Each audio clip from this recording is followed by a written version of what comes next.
Le problème réel de Macky Sall, c'est quoi? C'est Ousmane Sonko. Voilà. C'est Ousmane Sonko. Et tout est parti du livre d'Ousmane Sonko, Le pétrole et le gaz au Sénégal. Un ouvrage qu'il a écrit en 2017. Et c'est parti de là que Sonko a dénoncé les pratiques malsaines dans les contrats pour le pétrole et pour le gaz. Par décret présidentiel, Ousmane Sonko a été radié de la fonction publique.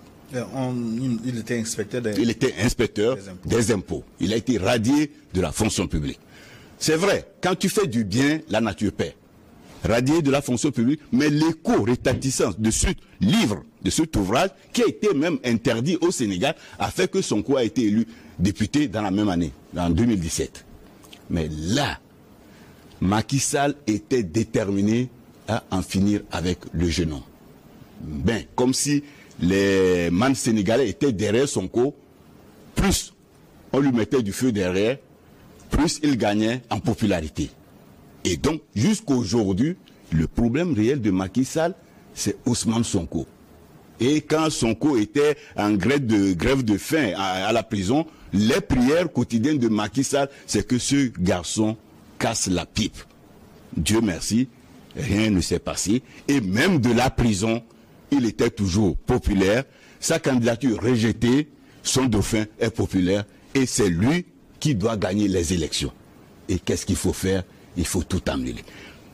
Bien que le Conseil constitutionnel ait décidé de revoir clairement les choses, Macky Sall a accepté. Mais c'est c'est une acceptation de façade. Parce que, en tant que chef d'État, j'ai un plan A, j'ai un plan B, j'ai un plan C. Il a décidé d'annuler les élections, avalisées par ces éléments à l'Assemblée nationale. Ok, mais le Conseil constitutionnel, du moment, ce Conseil constitutionnel vient de lui asséner une bonne gifle, une très belle gifle, pour lui dire que, mais attends, le Sénégal n'est pas un Macky Sall, mais c'est un Macky propre. Donc on ne peut pas servir des plats indigestes dans ce pays. Et donc, qu'est-ce qu'il faut faire? Monsieur, voilà, il y avait telle date. Il y a une date butoir qui est le 2 avril. Mais qu'est-ce qu'il faut faire pour ne pas dépasser cette date? C'est ce qu'il faut faire très rapidement. Il dit, il a pris acte. Il y a 2 jours, 3 jours déjà. Mais qu'est-ce que Macky Sall fait? Tous les jours, il doit prendre du champagne, manger de beaux repas, causer avec son épouse qui, dit-on, n'appréciait pas du tout la candidature de Sonko. Vous voyez un peu comment on joue avec nos pays. Ni celle de Amadouba. Hein. Ouais. Non plus. Donc vous voyez à quel point ces gens qui se disent des intellectuels, des démocrates, pour ne pas dire des dieux sur terre, vous voyez comment ce qu'ils nous font? Trophée, 3 morts officiellement. Et je parie qu'il y en a plus. Il est blessé. Il est blessé, n'en parlons pas. Voilà les trophées de Macky Sall. Un démocrate qui ne veut pas quitter le pouvoir. Démocratiquement élu. Démocratiquement élu. Alors c'est un peu qu'en Afrique, que les gens veulent, tu vas comprendre ces genre de situation. Que après 60 ans, il y a des dirigeants toujours qui font la fierté de la France, qui luttent pour la France.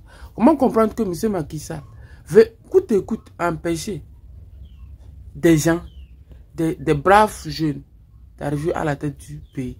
Parce que le problème est simple que lui aussi, c'est un partisan français. Et donc, ces gens qui sont à la tête de nos pays ne veulent pas le développement de nos pays. Si et réellement, ils voulaient le développement de nos pays, ils devaient laisser la démocratie aller de pas à pas. Bon, donc, écoutons bien. Le Sénégal, Macky Sall a été porté à la tête du pays par les Sénégalais. Et les Sénégalais ont le droit de porter n'importe qui à la tête de ce pays. Donc, Macky Sall n'a le droit ni le devoir d'attendre qui que ce soit à la tête du pays. C'est le choix des Sénégalais.